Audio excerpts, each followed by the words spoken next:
Knowing the people you work with and having a foundation of trust can prevent fraudsters from being successful. Your business relationships can stop fraud, making your connections an unexpected layer of protection for you, your customers, and your company.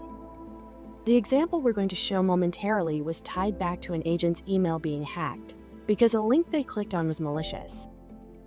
Although names and specifics have been changed, this is a real example of man-in-the-middle fraud Security First title encountered, just dramatized to include some terrible acting, because stopping the fraudulent bad actors requires all of us. Man-in-the-middle fraud is defined as a type of cyber attack where a fraudster secretly intercepts and changes communication between two parties, like a user and their bank, to steal sensitive data, money, or credentials by posing as both sides. These are our stories. Emily Prentice, you're an employee of Security First title, correct? Yes, that is correct. And can you describe the relationship between yourself and Raina? Raina is a business partner of ours. Her and I regularly work together on transactions. Thank you, Miss Prentice. Can you go ahead and tell us about the fraud attempt you and Raina discovered together? Sure, Detective. As mentioned, Raina and I have worked together on dozens of transactions over the years.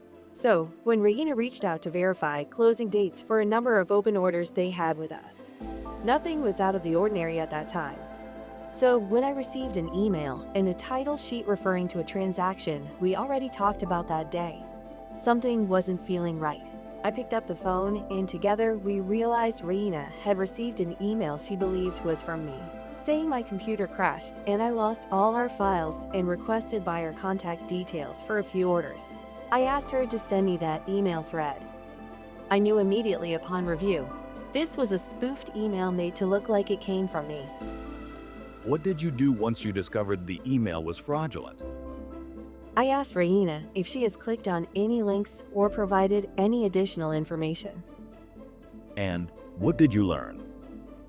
Thankfully, Raina hadn't clicked on anything, and all she had provided was what I had called about. And before you asked Detective, that's when I reported it to our internal teams, as I believe Raina did as well. Raina and I both changed our passwords, and because of our partnership, we were able to prevent anything more from happening. To summarize, Security First title and one of our business partners were impacted by a man-in-the-middle fraud attempt. The fraudster intercepted an agent's email after the original was sent, but before it was delivered to the Security First title servers, and started to modify messages and communication channels. The fraudster was so advanced they actually went into the compromised inbox and created rules and filters. So all real communication that was sent back was hidden from the user and never truly made it to their inbox, thus allowing the fraudulent emails to look legit, while the email owner never saw these fraudulently updated messages. Even after the initial breach and discovery of the bad actors, multiple attempts were made from the spoofed account. The fraudsters were still trying to get access to client information included in the original list of shared customers. A minimum of 5 additional transactions were at risk. However, all attempts were blocked and future compromises were able to be mitigated by internal teams. Knowing the people we work with is imperative. Just think of how different this outcome could have been for Security First title if we didn't have strong relationships to lean on.